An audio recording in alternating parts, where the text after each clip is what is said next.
Hey everybody, my name is Rhett, and I thought I would make a video showing how I've installed my radios into my truck.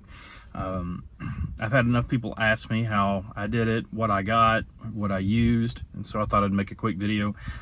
Disclaimer, I'm not remotely an expert on this, and so I'm not claiming to be an expert on this. I'm simply just showing you what I did. Feel free to do whatever you want, okay? I'll go ahead and mention every product I've used, and I'll link it down in the notes for this video on YouTube. Okay, so here we go.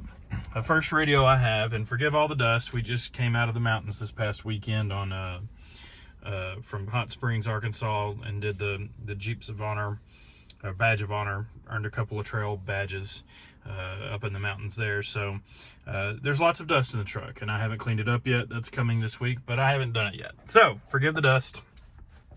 First radio is a VHF UHF 2-meter ham radio. You do have to be a licensed ham operator to do this. The basic license, the technician's license, is all you need. Okay, and I have basically just a normal VHF 2-meter radio. Okay, this radio is also capable of doing APRS as well, which is what I like to run on the trails. And so I run APRS and my GMRS radios. I have two radios in this truck, a GMRS 15-watt radio and this 2-meter 50-watt radio. This is a Yaesu FTM-400XDR 50-watt radio. You can find them at multiple websites. Ham Radio Outlet, you can find Gigaparts. There's multiple ham radio outlets that you can look at for these as well. Basically what I've done is I've used this mount right here. The mount obviously doesn't come with the truck. This mount is from Bullet Point Mounting Solutions. You can find them online. And then I've screwed that basically to it. It's super simple, no big deal, works great for me. And they sell all kinds of, Bullet Point also sells all kind of other mounts that you can use to maybe for your phone or whatever you want, if you want to put it right there or not. Okay, I've run the wire all the way around, and then I've pulled this panel off and ran it below, and then the actual radio is down there. And there it is. I've run the microphone all the way through my dash and around, and again, forgive all the trash in the floorboard, please. It's been a long week. This is my mic for the ham radio, and this falls like all the time. KL7BX Mobile. That's my good friend Dave, and my ham radio club. Evening, Dave. KD5OUF Mobile. We're gonna go ahead and turn this down, let these guys talk, so they don't interrupt our video, but sounds like Dave's on his way home from work. All right, moving forward. The next thing we have is we have our GMRS radio. I've gone with Midland. I have a Midland, let me get the model right, MXT275VP4. Okay, and so basically what that is it's a 15-watt mounted radio. It's an all-inclusive. I enjoyed it. It's been great on the trail. We've had no problems with it whatsoever. I understand a lot of guys don't like Midland. I do like Midland. It's worked out just fine for me. I'm not trying to talk to guys along far away. You can.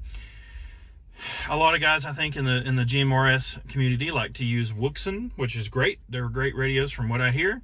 I don't have one. I have a nice cheap Midland radio, and it's worked out great. No problems whatsoever. Again, it's 15 watts. If you're going to be further away, you're probably going to want to get the 50-watt version or some form of a 50-watt radio at least. But for us, I'm just, I'm in a Jeep club. We are going through the trails. We're all right there, in front of and behind of each other. This little 15-watt radio is perfect. It's all I needed. There's not 100 of us out there. If there's 112 of us out there running trails, maybe so.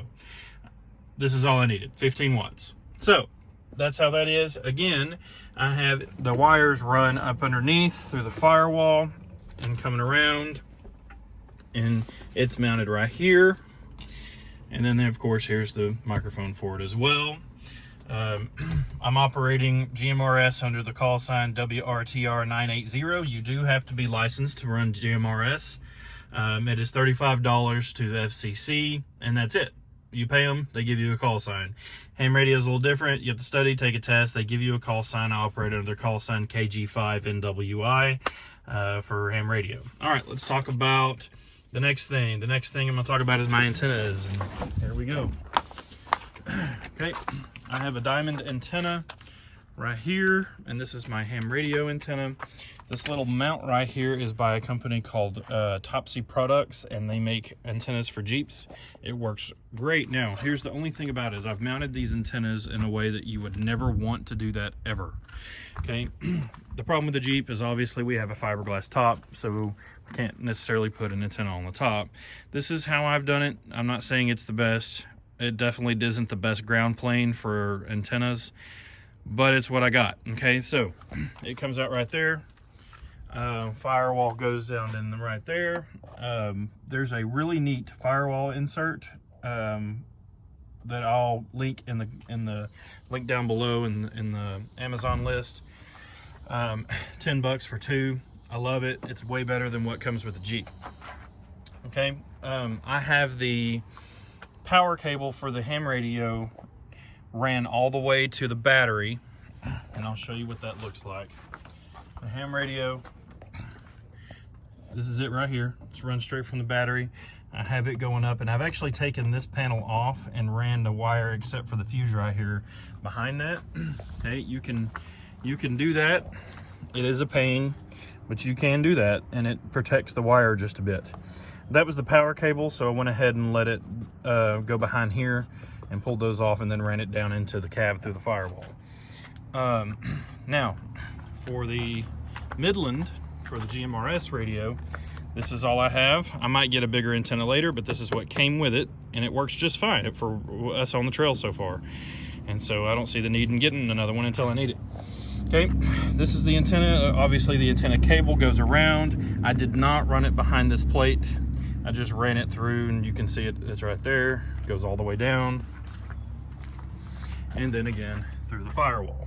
Okay, one thing I don't like about the Midland radio is that the power must be run through the cigarette lighter. Well, I use my cigarette lighter for a dash cam and for other things, and it's kind of annoying. So I will be eventually buying some wire, cutting that off, and then running it through the firewall and over to the battery. I just haven't done it yet.